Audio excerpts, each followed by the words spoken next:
Right, so in the last lecture we discussed about the sickle cell anaemia, specially its pathogenesis. इसमें मैंने आपको बताया था कि इसमें मसला क्या है, इसमें पॉइंट म्यूटेशन होता है, राइट। फॉर एग्जांपल हमारे पास नॉर्मली क्या है, जो रेड ब्लड सेल बनता है वो किस चीज़ से बनता है, हेमोग्लोबिन से, राइट। हीम किस चीज़ से बनता है, आयरन एंड प्रोटोपोरफायरिन से, ओके। और ग्लोबिन किस चीज़ से बनता है, चार ग्लोबिन चेन मिलके एक ग्लोबिन मॉलिक्यूल को बनाता है, राइट, ओके। फॉर एग्जांपल हमारे पास होते हैं दो अल्फा चेन्स, ओके, और दो बीटा चेन्स, राइट। तो अल्फा चेन्स हम डिस्कस नहीं करेंगे because we discussed in thalassaemia in detail. तो बीटा चेन्स क्या है, बीटा चेन्स हमने डिस्कस किया था कि इसमें दो बेटा चेन्स होता है, और दो बेटा चेन्स को कौन बनाता है, क्रोमोसोम नंबर 11 पे दो एचबीबी जीन होते हैं। हर ये वाला एचबीबी जीन एक बेटा चेन को बनाता है, दूसरा एचबीबी जीन दूसरे बीटा चेन को बनाता है, राइट, ओके। अगर इन दोनों के अंदर किसी के अंदर भी अगर कोई म्यूटेशन हो तो एज अ रिजल्ट क्या होगा, डिफेक्टिव बीटा चेन बनेगा हमारे पास, ओके, राइट। और उसी वजह से फिर उस कंडीशन को हम क्या कहते हैं, सिकल सेल, राइट। अच्छा, अब हम डिस्कस करते हैं क्लिनिकल फीचर्स। क्लिनिकल फीचर्स में क्या है, first of all you need to understand one thing, okay. There are few blood vessels which are supplying to our eyes, for example, right. ये है एक बड़ा सा ब्लड वेसल, राइट। और ये ब्लड वेसल क्या करता है, हमारे आंखों को ब्लड सप्लाई करता है। आपको पता है ब्लड के अंदर क्या क्या होता है, ब्लड के अंदर होते हैं, राइट। ब्लड के अंदर क्या क्या, हमारे पास एक तो ऑक्सीजन होता है, न्यूट्रिशन होता है, right. So lot of nutrition present होता है। अच्छा, ये क्या है, हमारे पास एक रेड ब्लड सेल है, राइट। ये रेड ब्लड सेल क्या करता है, कभी कभी ये यहाँ पे आता है और यहाँ पे जो फॉर एग्जांपल माइक्रो सर्कुलेशन होता है, राइट, स्मॉल ब्लड वेसल्स, वहाँ पे आके ये रेड ब्लड सेल, ये abnormally shaped red blood cell यहाँ पे आके फंस जाता है ये, ओके, राइट, फाइन। और इसके पीछे जितने भी बाकी जो रेड ब्लड सेल आ रहे होते हैं, राइट, वो भी क्या करते हैं, इसके साथ क्लम्प करते हैं, राइट, मतलब इसके साथ अटैच होते हैं, फंस जाते हैं वो सारे, राइट। तो एज अ रिजल्ट क्या होगा, यहाँ पे एक और रेड ब्लड सेल आएगा, फाइन, यहाँ पे एक और रेड ब्लड सेल आएगा, जिसकी वजह से क्या होगा, ये जो आर्टरी है यहाँ पे ये ब्लॉक होगा, ओके।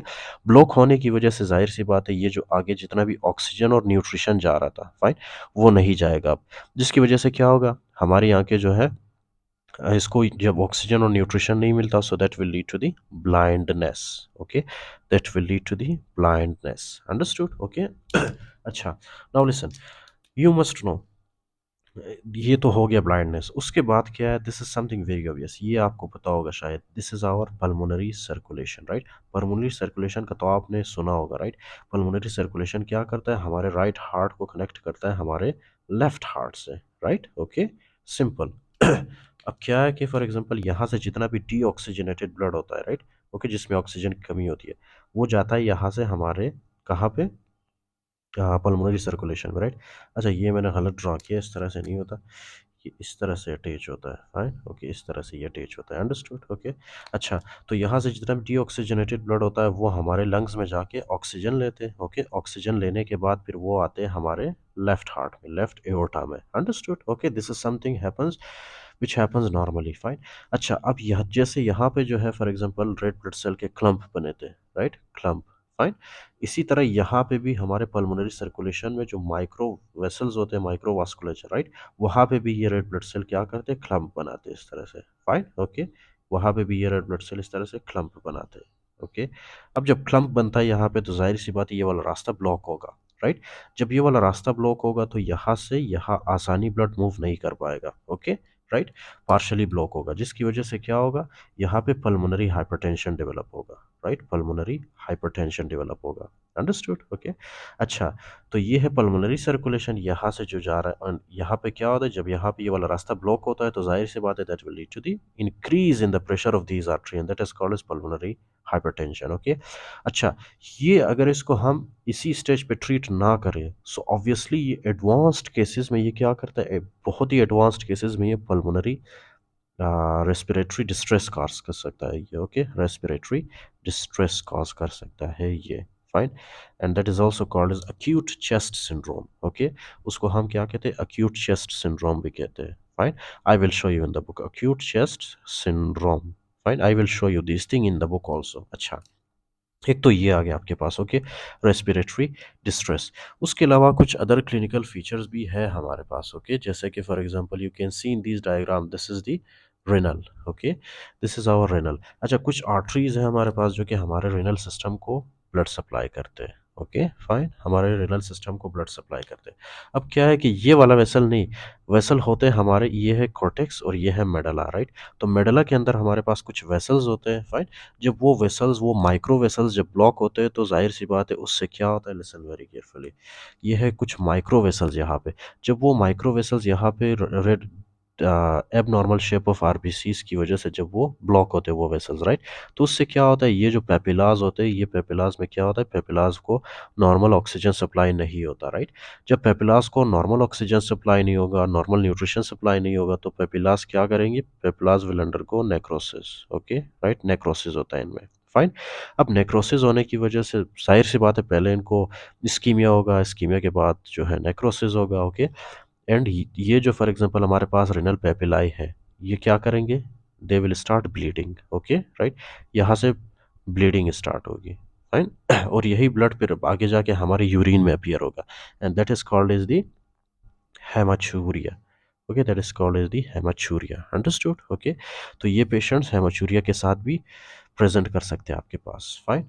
अच्छा, so we discuss till here, now listen very carefully the next thing, okay. अच्छा, क्या है कि कुछ ब्लड वेसल्स होते हैं जो कि हमारे ब्रेन को ब्लड सप्लाई करते हैं, ओके राइट। कुछ ब्लड वेसल्स होते हैं जो कि हमारे ब्रेन को ब्लड सप्लाई करते हैं, फॉर एग्जांपल ये है वो वेसल, राइट, जो कि हमारे ब्रेन को ब्लड सप्लाई कर रहा है। अब क्या है, कभी कभी ये जो ब्लड वेसल है यहाँ पे भी आरबीसी का क्लम्प बन जाता है, ओके। जब यहाँ पे बनता है तो जाहिर सी बात है हमारे ब्रेन को normal oxygen and nutrition supply बंद होगा, ओके। जिसकी वजह से ब्रेन क्या करेगा, brain will undergo stroke, okay, हमें स्ट्रोक होगा, फाइन। यानी कि हमारे ब्रेन टिश्यूज डैमेज होंगे, फाइन। इससे क्या होगा, स्ट्रोक होगा, सिंपल, ओके। इसी तरह से ये है आपके बोन्स, आपके बोन्स को कुछ ब्लड वेसल्स होते हैं जो कि ब्लड सप्लाई करते हैं, फाइन, ओके। अब जैसे ही ये फॉर एग्जांपल ये वेसल्स ब्लॉक होते हैं due to red blood cell clump, okay, तो उससे क्या होता है, उससे जो है फॉर एग्जांपल ये जो बोन है आपके पास, इसको ब्लड सप्लाई नहीं होता, right. So these will undergo necrosis. इस नेक्रोसिस को हम क्या कहते हैं, ए वेस्कुलर नेक्रोसिस, ओके, ए वेस्कुलर नेक्रोसिस, राइट। और ये मोस्टली कौन से बोन को अफेक्ट करता है, neck of femur, okay right, A vascular necrosis in the neck of femur, okay fine. अच्छा, तो ये हो गया आपके पास। उसके अलावा अगर ड्यूरिंग दी सिकल सेल अगर आपको खुदा ना खास्ता, राइट, फॉर एग्जांपल अगर पार्वो वायरस B19 का इन्फेक्शन हो, I will discuss that later, okay with you. अच्छा, when I will read the book I will discuss that with you. These will come in the complication। अच्छा, उसके बाद है आपके पास स्प्लीन, राइट।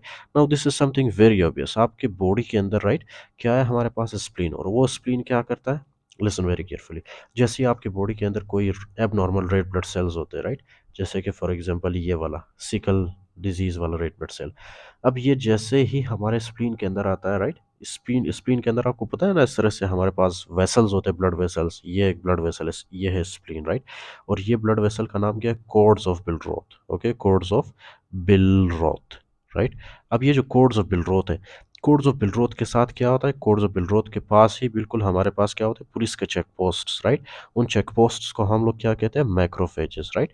तो ये मैक्रोफेजेस क्या करते हैं, यहाँ से ब्लड के अंदर जितना भी एब नॉर्मल कंपोनेंट होता है, राइट, फर्स्ट ये मैक्रोफेजेस उनकी चेकिंग करता है, अगर वो बहुत ज़्यादा एबनॉर्मल होंगे, हमारे बॉडी को नुकसान पहुंचा सकते हैं, सो ये मैक्रोफेजेस को क्या करता है, इनगल्फ करता है। अब जाहिर सी बात है ये जो रेड ब्लड सेल है, this is abnormal, right, this is crescent shape, right.